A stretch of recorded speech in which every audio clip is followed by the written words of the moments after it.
আসসালামু আলাইকুম আপু, কেমন আছেন আপনি? ওয়ালাইকুম আসসালাম। জি, ভালো আছি। আপু, আপনার নাম কি আর কোথা থেকে এসেছেন? আমার নাম মিথিলা। আর আমি চাঁদপুর কচুয়া থেকে এসেছি। চাঁদপুর কচুয়া থেকে হ্যাঁ, এসেছেন। আচ্ছা, ঠিক আছে আপু, আপনার বয়স কত? আমার বয়স 23 কি 24 চলে। 23-24 চলতেছে। আচ্ছা, হ্যাঁ, ঠিক আছে। আপনার ফ্যামিলিতে কে আছে? ফ্যামিলিতে মা আছে আর একটা ছোট বোন আছে। বাবা নেই, বাবা মারা গেছে 3 বছর হয়।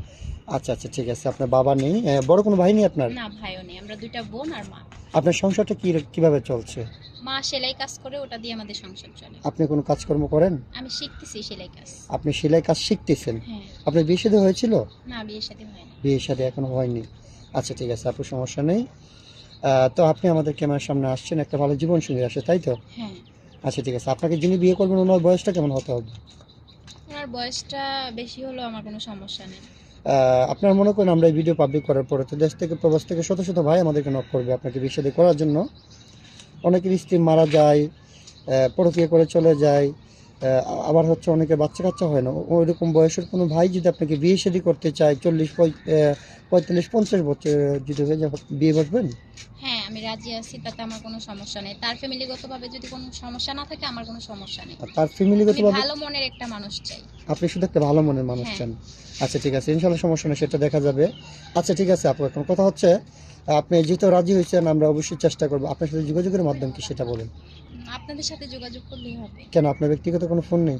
না। আচ্ছা আচ্ছা, ঠিক আছে আপু, বুঝতে পেরেছি।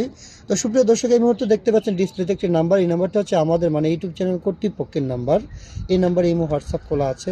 যদি কোনো ভাই মিথিলা আপুর দায়িত্ব নিতে চান তাহলে ওনার একটা ছবি স্ক্রিনশট মেরে পাঠিয়ে দিয়ে আমাদেরকে ভয়েস করবেন।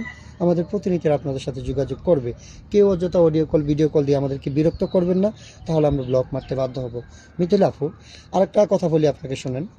আমরা তো এই ভিডিও পাবলিক করব, যিনি আপনাকে বিয়ে করবেন বয়স কোনো বিষয় না, কিন্তু বিষয়টা হচ্ছে এখানে অনেকে তার দ্বিতীয় স্ত্রী হিসাবে যদি আপনাকে বিয়ে সাথে করতে চায় তাহলে আপনি কি বিয়ে বসবেন? তার প্রথম স্ত্রীর যদি কোনো সমস্যা না থাকে, আমার কোনো সমস্যা নেই। হ্যাঁ, প্রথম স্ত্রীর সমস্যা না থাকলে আপনার কোনো সমস্যা নেই, কিন্তু তারপরে ইসলাম শরীয়তে আছে যদি একটা পুরুষ ইচ্ছা করে 4টা বিয়ে করতে পারে, হ্যাঁ, যদি তার চালানোর মতো সামর্থ্য থাকে, সামর্থ্য থাকে। হ্যাঁ, তাতে আমার কোনো সমস্যা নেই। আপনার কোনো সমস্যা নেই। সেটাই বলে নিচ্ছি, কারণ আমাদের এই ভিডিওগুলো দেখে হচ্ছে গিয়ে অনেকে যারা সাংসারিকভাবে অশান্তি থাকে তারা দ্বিতীয় বিয়ে করতে চায়, আবার বাচ্চা কাচ্চা হয় না ওই রকম ভাই হ্যাঁ। দ্বিতীয় বিয়ে করতে চায়। সেটার জন্য আমি আপনাকে একটু খোলামেলাভাবে বললাম। আচ্ছা, ঠিক আছে, আপনি রান্নাবান্না কীরকম পারেন? রান্না বান্না বাসায় আমিই করি। বাসায় আপনিই করেন? হ্যাঁ। আচ্ছা, আপনাকে সিঙ্গেল ফ্যামিলি পছন্দ না জয়েন্ট ফ্যামিলি পছন্দ? Joint family. জয়েন্ট ফ্যামিলিতে অনেক মানুষ থাকে, সবাইকে নিয়ে একসাথে থাকতে হ্যাঁ, পারবেন? সবাইকে নিয়ে থাকতে আমি পছন্দ করি। সবাইকে নিয়ে থাকতে পছন্দ করেন। আচ্ছা, ঠিক আছে, আপনাকে যিনি বিয়ে করবেন, যেহেতু এখন আপনার বাবা নেই, বড় কোনো ভাই নেই, আপনার মা কার কাছে থাকবেন? আমার মা ছোট বোনকে নিয়ে থাকে। ও, এখন আমি আছি। আচ্ছা, আপনার বিয়ে দিলে আপনার মার থাকতে কষ্ট হবে না তো? না, মেয়ে হয়ে জন্ম নিচ্ছি, মা তো বলছে বিয়ের জন্য, বিয়ে তো দিবেই। হ্যাঁ হ্যাঁ, আচ্ছা আচ্ছা, ঠিক আছে মিথিলা আপু, সমস্যা নাই।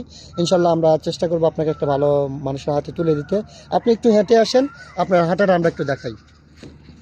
এই যে দেখেন, হাত পা সব কিছু ঠিকঠাক আছে।